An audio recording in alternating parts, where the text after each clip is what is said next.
اور ایمان کا یہی حال ہوتا ہے کہ اس کی مٹھاس جب دل میں سما جاتی ہے تو پھر نکلتی نہیں۔ اور میں نے پوچھا کہ کیا وہ وعدہ خلافی بھی کرتا ہے؟ تو تم نے بتلایا نہیں، اور رسول ایسے ہی ہوتے ہیں، وہ دھوکہ نہیں کرتے۔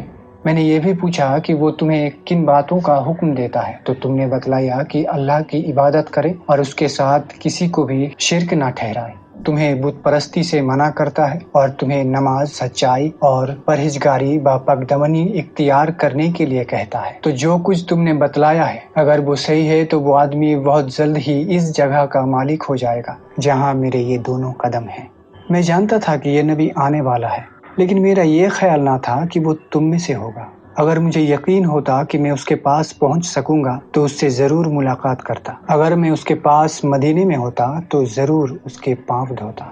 اس کے بعد ہرقل نے رسول اکرم صلی اللہ علیہ وسلم کا وہ خط منگوایا جو اپنے دہیہ قلبی رضی اللہ عنہ کے ذریعے حاکم بصرہ کے پاس بھیجا تھا، اور اس نے وہ خط ہرقل کو پہنچا دیا تھا۔ ہرقل نے اسے پڑھا۔ اس میں یہ لکھا تھا: شروع اللہ کے نام سے جو بڑا مہربان نہایت رحم کرنے والا ہے۔ اللہ کے بندے اور اس کے رسول صلی اللہ علیہ وسلم کی طرف سے ہرقل عظیم روم کے نام، اس آدمی پر سلام جو ہدایت کی پیروی کرے۔ اس کے بعد میں تجھے کلمہ اسلام لا الہ الا اللہ محمد رسول اللہ کی دعوت دیتا ہوں۔ مسلمان ہو جا تو محفوظ رہے گا، اللہ تعالیٰ تجھے دوہرا ثواب دے گا۔ پھر اگر تو یہ بات نہ مانے تو تیری جنتا کا گناہ بھی تجھی پر ہوگا۔ اے اہل کتاب، ایک ایسی بات کی طرف آ جاؤ جو ہمارے اور تمہارے بیچ برابر ہے۔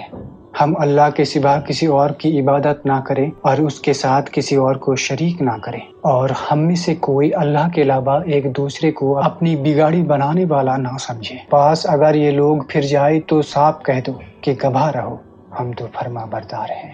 ابو سفیان رضی اللہ عنہ نے کہا، جب ہرقل جو کہنا چاہتا تھا وہ کہہ چکا اور خط پڑھ کر فریغ ہو چکا تو وہاں آوازیں بلند ہو گئی اور بہت شور مچ گیا اور ہم باہر نکال دیے گئے۔ میں نے باہر آ کر اپنے ساتھیوں سے کہا، ابو بکشا کے بیٹے محمد صلی اللہ علیہ وسلم کا کلمہ بڑا زور پکڑ گیا، اس سے تو رومیوں کا بادشاہ بھی ڈرتا ہے۔ اس روز کے بعد مجھے برابر یقین رہا کہ رسول صلی اللہ علیہ وسلم کا دین ضرور غالب ہوگا، یہاں تک کہ اللہ تعالیٰ نے میرے اندر اسلام پیدا کر دیا۔ ابن ناطور جو بیت المقدس کے گورنر ہرقل کا کارساز اور شام کے عیسائیوں کا پادری تھا، بیان کرتا ہے کہ ہرقل جب ایک روز بیت المقدس آیا تو ایک روز صبح کے وقت غمی کے ساتھ اٹھا اور اس کے کچھ ساتھی کہنے لگے، ہم دیکھتے ہیں کہ آپ کی حالات کچھ بجھی بجھی ہے۔ ابن ناطور نے کہا کہ ہرقل ماہر نجومی اور ستاروں کو پہچاننے والا تھا۔ جب لوگوں نے اس سے پوچھا تو کہنے لگا کہ میں نے آج رات تاروں پر ایک نگاہ ڈالی تو دیکھتا ہوں کہ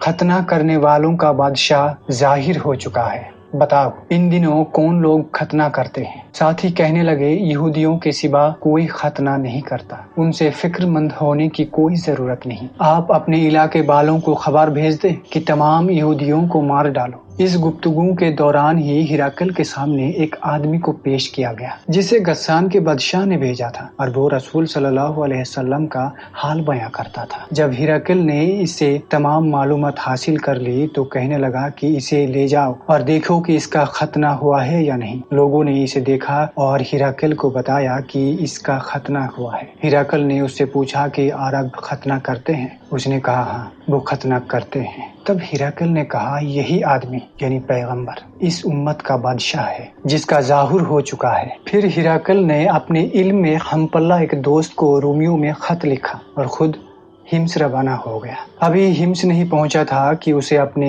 دوست کا جواب بھی مل گیا۔ اس کی رائے بھی محمد صلی اللہ علیہ وسلم کے ظاہر ہونے میں ہرقل کی طرح ہی تھی کہ آپ نبی برحق ہے۔ آخر ملک ہمس پہنچ کر اس نے روم کے سرداروں کو اپنے محل آنے کی دعوت دی۔ جب وہ آ گئے تو اس نے حکم دے کر دروازہ بند کروا دیا، پھر بلکنی سے انہیں دیکھا اور کہنے لگا، روم کے لوگوں، اگر تم لوگ اپنی کامیابی، بھلائی اور بادشاہت پر قائم رہنا چاہتے ہو تو اس پیغمبر دربار کی بیعت کر لو۔ یہ اعلان حق سنتے ہی وہ لوگ جنگلی گدھوں کی طرح دروازے کی طرف دوڑے۔ دیکھا تو وہ بند تھے، اور جب ہرقل نے ان کی نفرت کو دیکھا اور ان کے ایمان لانے سے مایوس ہوا تو کہنے لگے، ان سرداروں کو میرے پاس لاؤ۔ اب جب آئے تو کہنے لگا کہ میں نے ابھی جو بات تم سے کہی تھی وہ صرف آزمانے کے لیے تھی، کہ دیکھوں تم اپنے دن پر کس قدر مضبوط ہو۔ اب وہ میں دیکھ چکا۔ پھر تمام حاضرین نے اسے سجدہ کیا اور اس سے راضی ہو گئے۔ یہ ہرقل کے متعلق آخری معلومات تھا۔